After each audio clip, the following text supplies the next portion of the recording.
성도 여러분 안녕하십니까? 2023년 8월 26일 토요 새벽 말씀 함께 나누겠습니다. 함께 나누실 하나님 말씀은 예레미야서 25장 30절에서 38절까지입니다. 본문은 열방을 심판하시는 하나님에 대해서 기록하고 있습니다.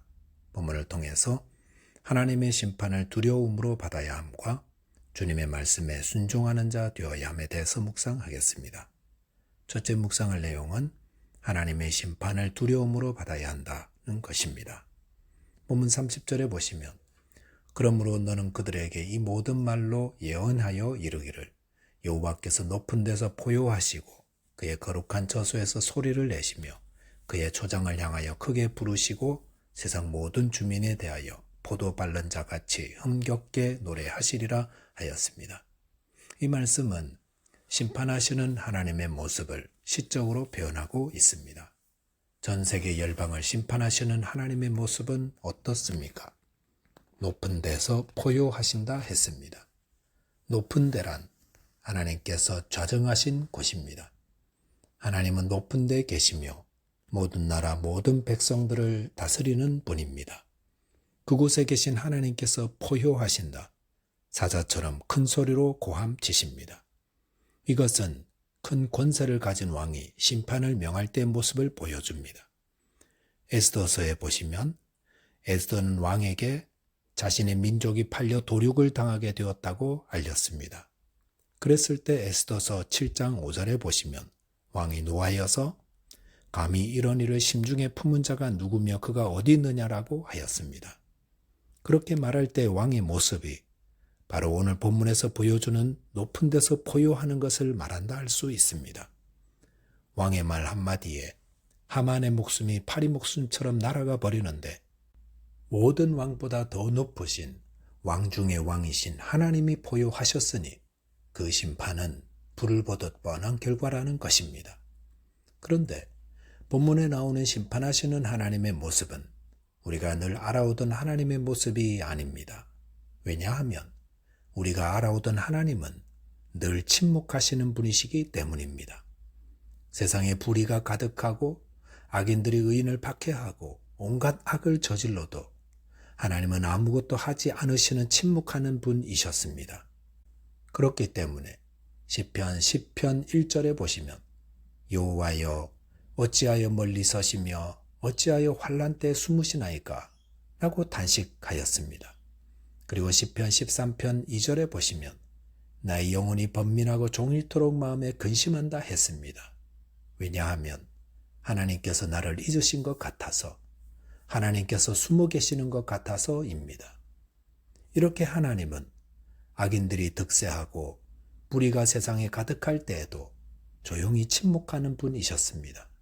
그런데 그것은 하나님이 악을 보지 못하시고 무기력하셔서가 아니었습니다.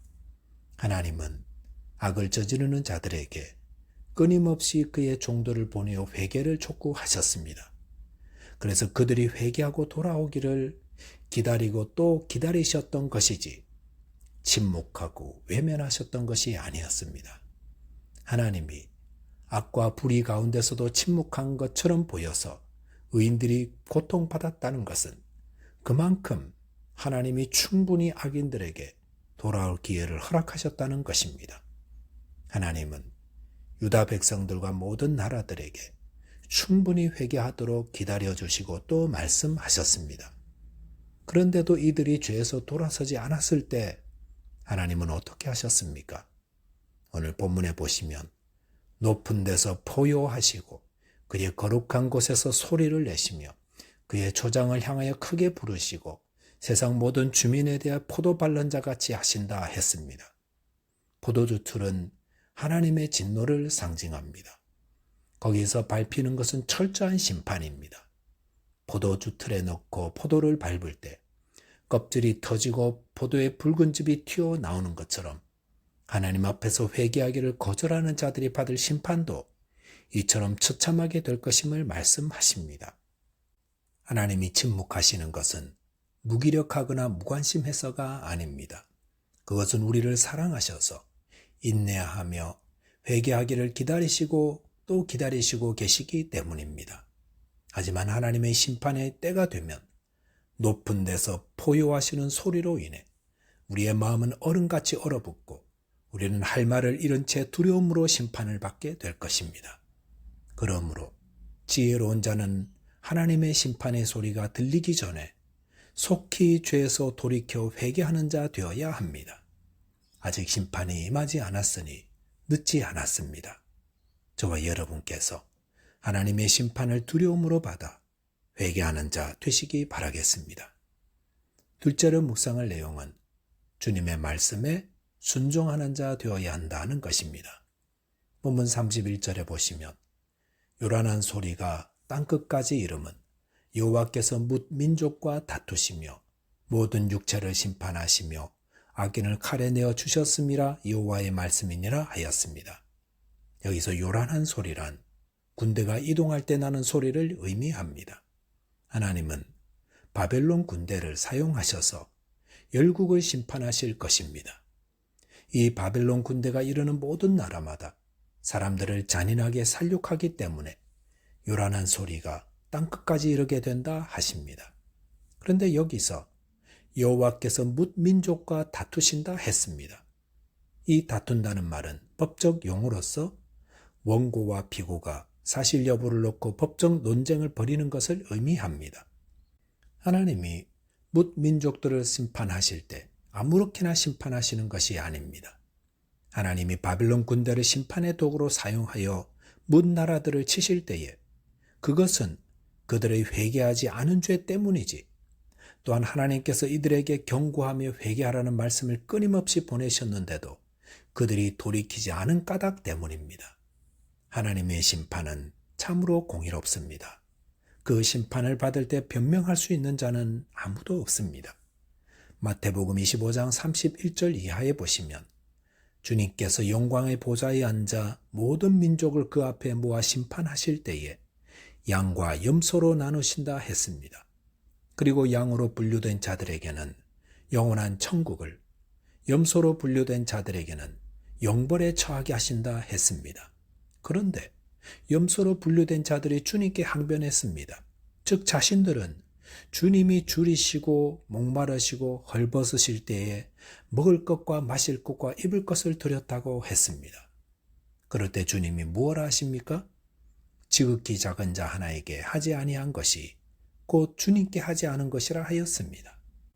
이 말씀에 보시면 염소로 분류된 자들은 주님을 섬기는 자들이었습니다. 그런데도 주님께 버리움을 당했습니다.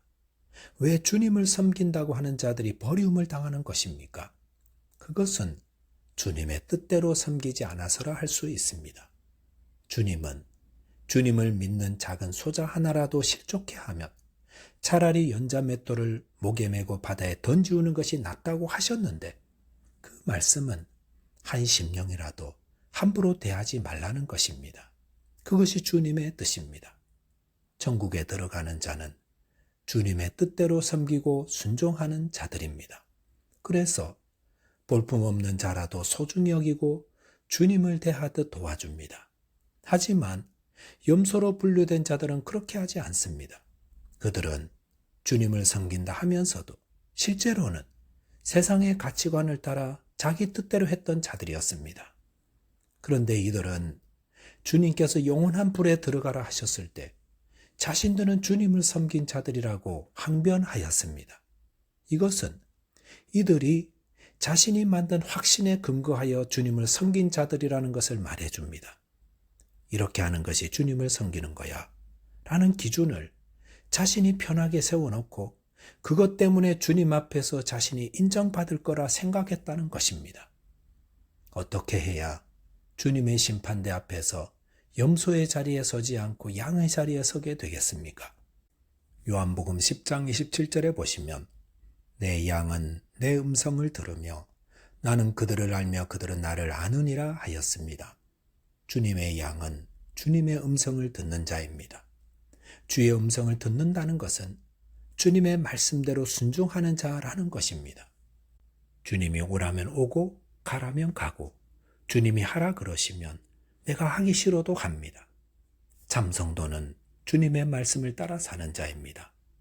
주님 말씀 하옵소서. 오늘도 주의 종이 듣겠습니다. 이 마음으로 주님의 말씀을 듣고 온전히 순종하며 주님을 섬기는 주님의 양된 성도님들 되시기 바라겠습니다. 기도하겠습니다. 하나님 아버지, 혹 저희 안에 회개하지 않은 죄가 있다면 회개케 하여 주시고 주님의 말씀을 따라 온전히 순종하는 자 되게 하여 주옵소서. 예수 그리스도 이름으로 기도하옵나이다. 아멘. 오늘도 믿음 안에서 승리하는 하루 되시기 바라겠습니다. 감사합니다.